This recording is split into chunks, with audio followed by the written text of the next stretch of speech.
안녕하세요. 절대성TV 문상희입니다. 네, 질문에 답하면요.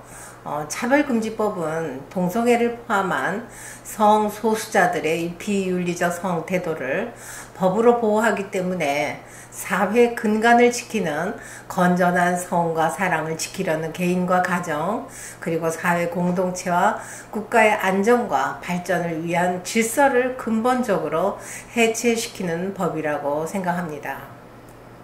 왜냐하면 개인과 가정, 사회 공동체의 안정과 번영은 질서 안에서 가능하기 때문입니다. 성소수자 개개인은 하나님 앞에 대상으로서 초월적으로 존재하는 보편적 법칙을 따르게 될 때 평등한 인권을 누릴 수 있지만, 만약에 질서를 깨트리는 비윤리적 성행동을 하게 된다면 그것은 개선해야 될 그런 대상이지 인간이 만든 차별금지법으로 보호하고 인정받을 수 있는 것이 아니라고 생각합니다. 우리나라 헌법 제11조에는 모든 국민은 법 앞에 평등하다, 누구든지 성별이나 종교 또는 사회적 신분에 의해서 정치적, 경제적, 사회적, 문화적 생활의 모든 영역에서 차별을 받지 아니한다 라고 평등에 대해 설명하고 있습니다. 민주주의의 기본 원리는 주권 재민, 다수결주의, 그리고 권리평등의 사상입니다. 권리평등 사상은 존 로크의 자연권의 평등 사상에 근거하고 있습니다.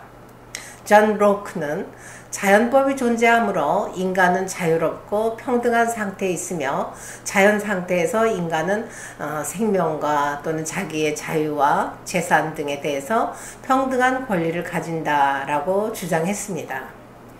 권리평등은 개개인의 권리평등을 의미합니다. 자연법에 근거한 권리평등 사상은 그 근원을 찾아보면 기독교의 하나님 앞에서의 평등의 사상에서 유래한 것입니다. 인간의 평등한 권리는 하나님으로부터 부여받은 것이지 국가나 어떤 인간 개개인의 사상으로부터 부여받은 것이 아니고 근대 민주주의 성립의 근거라고 말할 수 있습니다.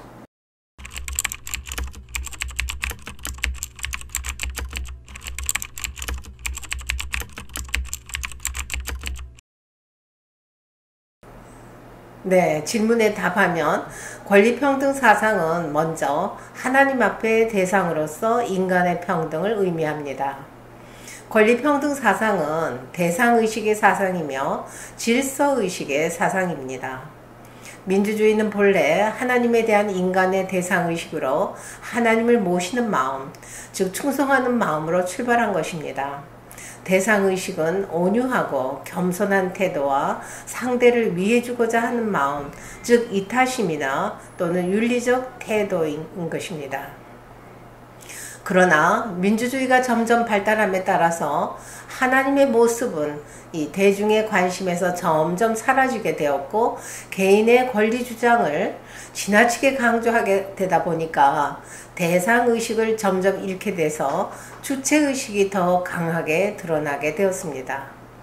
현대의 개개인은 본래 인간이 가졌던 대상의식을 지니지 못한 채 주체의식만을 드러내는 경향이 아주 크게 나타나 보입니다. 그 결과 너와 나의 관계에서 주체의식만을 강조하는 인간관계, 즉 너도 주체 나도 주체, 이란 관계로 변질되다 보니까 개개인이 주체가 되는 것이죠. 그렇게 되니까 결국은 질서가 무너지는 상태가 된 것입니다. 주체와 주체의 관계는 본질적으로 이렇게 상극적인 관계이기 때문에 갈등 현상이 자연스럽게 이루어지게 됩니다. 마치 N극은 N극을 밀어내고 또 S극은 S극을 밀어내는 그런 자연의 상극 현상과 같습니다.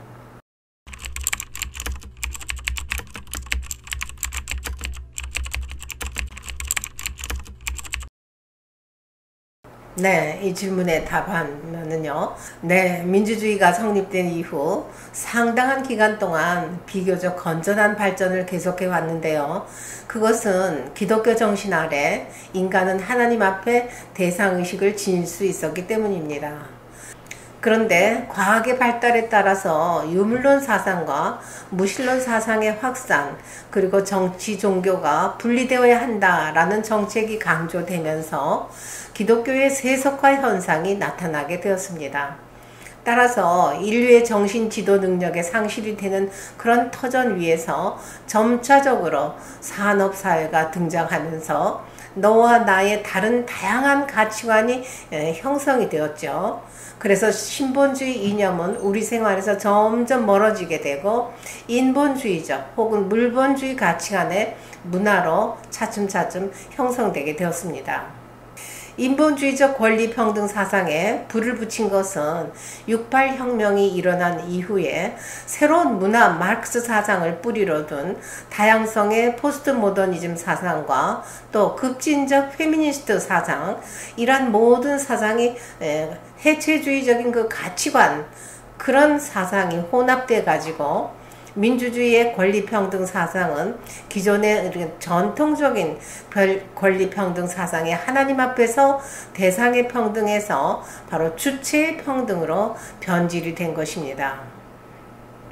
개개인이 주체가 되는 권리평등 사상은 하나님의 사랑을 중심으로 하나님 앞에 대상의식이 전제되지 않는 한 상충 현상이 일어날 수밖에 없습니다. 민주주의의 권리평등 사상은 그 시초부터 상극적인 요인을 지니고 출발했기 때문에 어느 때 이르면 상극작용이 표면화될 그런 당연한 결과라고 볼 수 있습니다.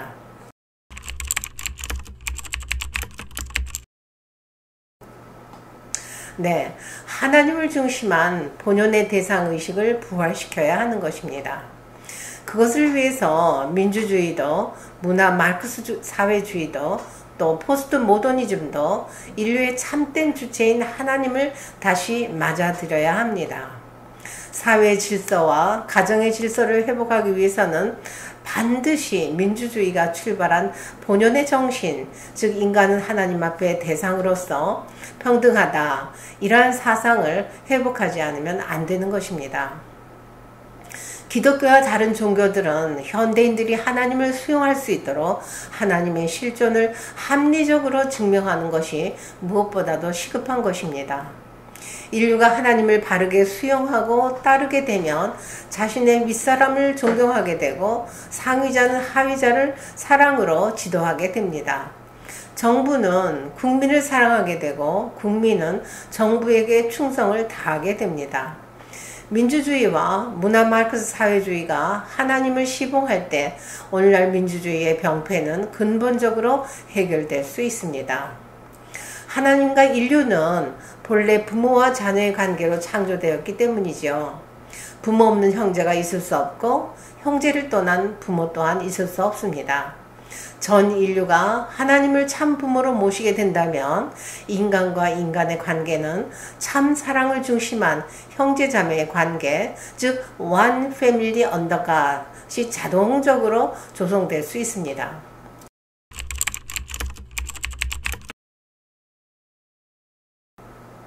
네, 본질적인 그 문제는요. 포괄적 차별금지법에서는 성별이나 또는 장애, 나이, 인종 등에 대해서 차별하지 말고 평등하게 대하자라고 말하는데요. 남녀 평등이나 장애인 평등 대우 또는 다문화 평등은 보편적 평등권에 해당이 됩니다. 그러나 성소수자의 문제는 보편적 평등권의 범주에 해당되지 않는 비윤리적 성태도를 윤리적 성태도와 함께 법으로 정당성을 부여하는 것이 심각한 문제입니다. 그 이유는 동성애의 성행동은 자신의 성욕구에 의해서 자신의 자유의지로 선택한 성행동이며 또한 자연법칙에 어긋나고 수많은 질병을 가져오는 폐해를 가지고 있기 때문입니다. 자유의지에 의해서 선택하고 결정해서 취하는 모든 행동은 제3자에 의해서 옳으냐 그르냐의 평가 대상이 됩니다. 자유의지에 의한 다양한 성행동은 성과 사랑의 질서를 지켜야 한다는 윤리적 기준에 합당해야 한다는 것이죠.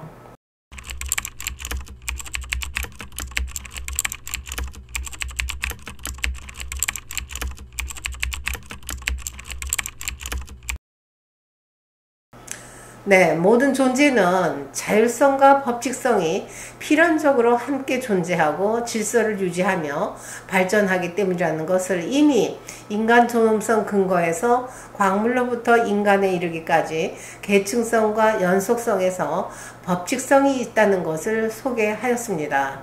그리고 자유와 인권, 그러한 영상들에서 구체적으로 설명하였습니다.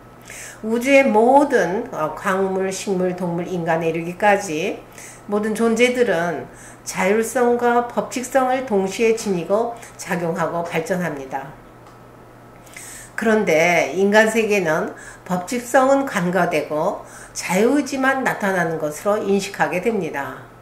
인간은 법칙성이 없고 자유의지만 있는 것으로 착각할 수 있지만 엄연히 보편적 법칙에 따르는 필연성이 있으며 목적성과 자율성을 지닌 자유의지가 있습니다. 인간이 자연법칙과 규범법칙, 즉 가치법칙이죠. 이런 법칙을 따라야 하는 것은 따라도 되고 또 안 되고 괜찮고 하는 선택적인 것이 아니라 필연적인 것으로서 보편적 법칙 안에서 자유의지가 행동으로 표현되도록 그렇게 우리는 태어날 때부터 생리적으로 그렇게 갖고 있는 것이죠. 원래 인간이 추구하는 자유나 평등, 인권은 필연적 법칙과 자유의지가 조화를 이루어서 통일된 하나의 행동으로 나타날 때 실현 가능한 것입니다. 동성애자나 성소수자들 역시 생리적으로 인권이나 자유, 평등적인 그런 존재로서 태어났습니다. 그래서 하나님 앞에 대상적인 존재로 바르게 설 때 스스로 자신들의 성행동이 자율적 자유의지로서만 결정하는 것이 아니라 보편적 법칙의 가치법칙과 자연법칙에 따르는 건전한 성태도로 변화되어야 한다는 것을 아마 알 수 있게 될 것입니다.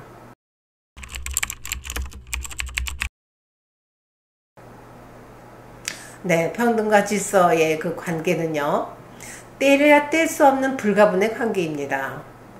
인간 개개인은 모두가 하나님 사랑 앞에 대상적 존재이면서 개성체이지만 인간 상호관계에서는 이 횡적 관계로서 주체와 대상 관계로 서로 사랑을 중심하고 주고받는 연체로서 존재합니다.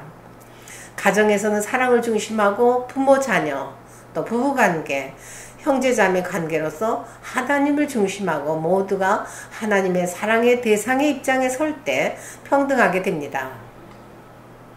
사랑의 질서 기초 위에서 평등 실현이 가능하므로 사랑을 중심하고 평등과 질서는 하나의 개념입니다. 사랑의 관계에서 질서가 깨어진다면 그것은 이미 사랑이 아니지요. 왜냐하면 사랑이란 질서 위에서만 이루어지는 개념이기 때문입니다. 질서 없는 사랑은 있을 수 없으며 사랑 중심하지 않은 평등은 있을 수 없기 때문에 평등과 질서는 사랑을 중심한 불가분의 관계입니다. 인격자의 기본 도리 역시 사랑의 질서를 지키는 것으로 출발하기 때문에 만족과 기쁨도 공정한 사랑의 질서에서 출발하며 그렇기 때문에 평등이란 사랑의 평등이고 만족의 평등이고 기쁨의 평등이라고 우리는 그렇게 말할 수 있습니다. 인간은 보편적 가치, 즉 규범적 법칙에 따른 어떤 성윤리 또는 성도덕적 평가로 옳지 못한 행동이다, 성행동이다 이런 평가를 받는 성행동들은 사랑의 질서를 벗어난 행동이기 때문에 스스로 하나님 앞에 대상으로서 평등의 위치를 벗어나는 행동이라고 말할 수 있습니다. 동성애나 수간 또는 소아성애 등 수많은 프리섹스는 즉시 멈춰야만 자유나 평등이나 인권이 자기 안에서부터 스스로 인격적으로 구현될 가능성이 있습니다. 그렇게 될 때 건강한 개인이나 가정 그리고 사회 공동체, 국가, 세계가 형성될 수 있다고 봅니다. 이런 이유들로 포괄적 차별금지법 추진은 필연적으로 멈춰야 합니다. 개개인의 인격 성장의 만족과 기쁨과 행복한 그런 평등의 토대 위에서 인류의 평화가 실현되기 때문입니다. 감사합니다.